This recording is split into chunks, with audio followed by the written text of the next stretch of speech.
We're going to see Boom actually bring Hyde down here, turn this sort of dual lane into a tri-lane and try and get aggressive immediately. So they'll look towards 33, trying to get forward, but Hanskin's able to telekinesis hold back Hyde still. The toss forward into the Avalanche will do it. And Boom, with that quick movement, secure themselves first blood for Dreamercell. Since it's a Death Prophet safe lane who doesn't threaten a kill that much, and the Batrider also only level 2, with LC having an ability to dispel it, they can rotate this Tiny. Very nice here. I mean, Hyde not only setting up that kill, but with this build, the brown boots and the wind lace, we saw him just able to run down and pick up that bounty rune in front of Hanskin. They won't quite be able to nuke down the Rubik, as now Alliance will turn, and in fact, they may just take KSQ in return. They do. Hanskin lives. With 33 coming back in time, they were able to find the kill themselves, Alliance. TP over towards mid. Boom. They've now got both their supports around here, maybe seeing if they can catch out Fada. Only level 2 on his bat, but already stepping away from the wave to ensure that he doesn't get found out. Still though, Hyde is leading the charge with a deep wraparound. They may still be able to trap Fada here. He'll find himself the regen, just instantly picks it up, but yeah, he's not getting out of this one. Boom, with this support rotation, they'll have the damage to take down the bat and set up some action for Mikoto to get involved in. Already, once again, we saw Hyde last game with some really nice tiny movements, and he's continuing to keep the standard here in game 2. I mean, yeah, we're sort of all things considered, Mikoto is just getting a lot of space because of the fact that the Limpers felt that this lane isn't safe enough to play with Boom's supports moving around the map in the way that they do.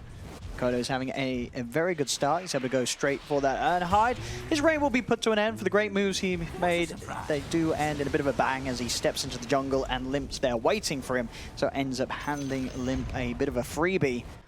See, Fada, eyes on KSQ was coming up, and that information will allow Limp to step across. And again, this is another kill that Limp, he's very happy with this. He's sort of just stuck to the jungle, but in these first 8 minutes, 2 times now, the supports of Boom have sort of handed him a totally free pickup. So this tier 1 should be Boom's. Mirror movement, Nico Baby rotates with the first exorcism to the bottom lane. With the arena. They've got a good shot at getting this kill. 33, he's able to set up straight away with a spear combo. Dreamercell is found. The TP was coming in, but not nearly soon enough, as Boom cannot help him out.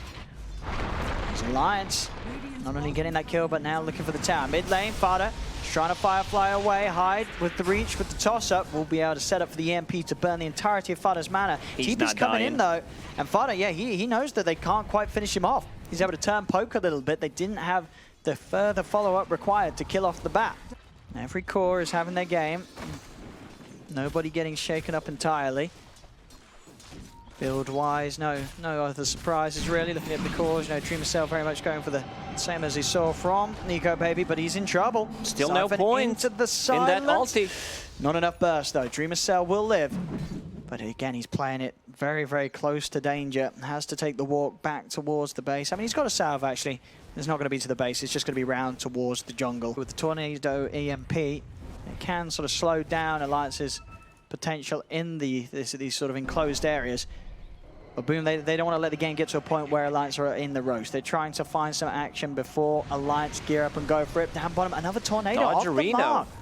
Yeah, Nico Baby easily able to sidestep it. In fact, they're going to just turn. They get in onto the Invoker with the silence. A false promise will keep Mikoto alive for now.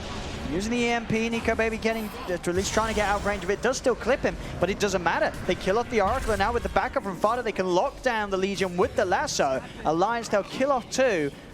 And these movements from Mikoto, they're just not working out. It's been a couple of times he tries to go top with a Tornado, doesn't manage to hit it. And again, we're seeing a repeat in that sort of series of events down bottom. They're just not being able to start off the action, Boom.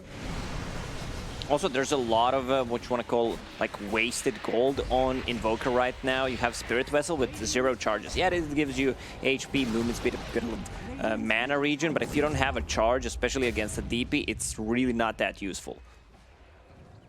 Now this is already now, sort of 10 minutes it was close, but now 13 minutes in, it's starting to look like a pretty hard game for Boom to play. It feels like they've just ended up giving Alliance a little too much.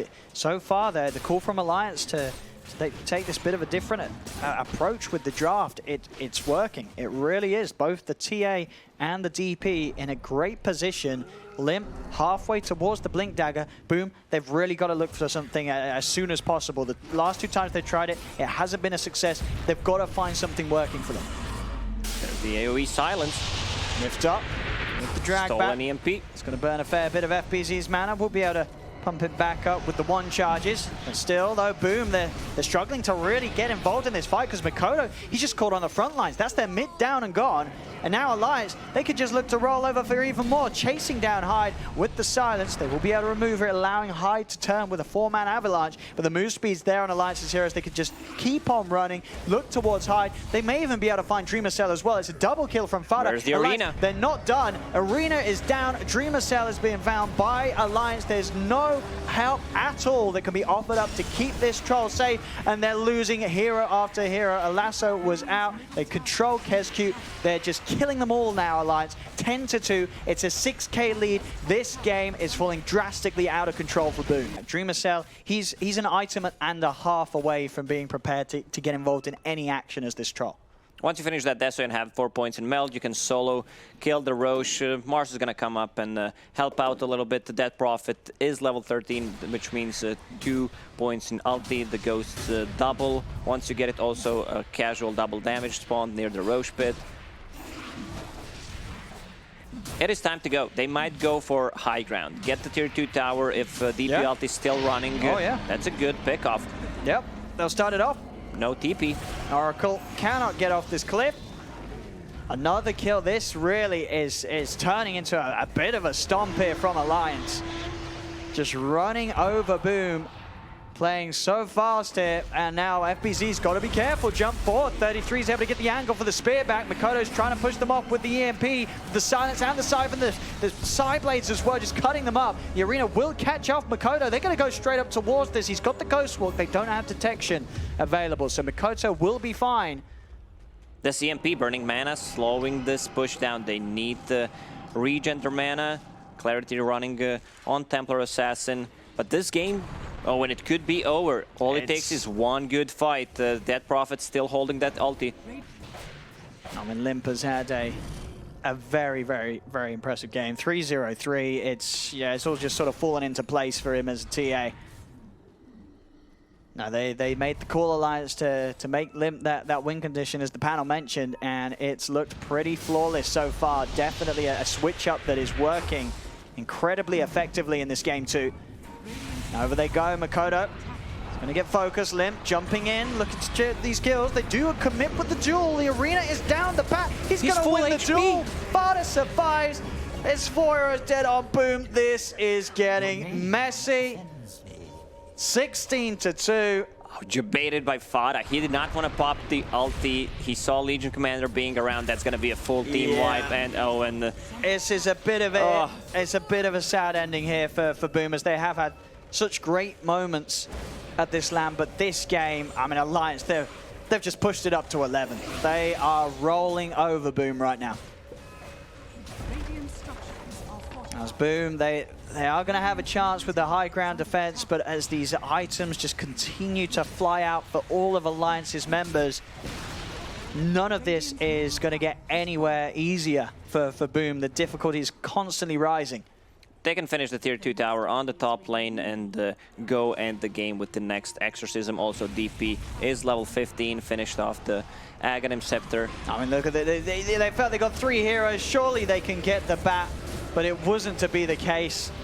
And you know, at this point of the game, coming into the 20-minute mark, the only person with bonus dual damage is Fada on the Batrider. By Daedalus right now. Fada is in. Lasso's there on the Legion. Dreamer Cell has been false promised. There's going to be a buyback from the Legion. They're putting everything into this Boom. They're trying their best here to get something out of the fight, but they've already lost 2 heroes. Double kill for Fada. Alliance, they're up to the high ground. Arena is down, trapping the 2 of them as they'll run towards the... It's over. It really is. GG is called. This is the end here for Boom in this series. 2-0 as Alliance take game 2.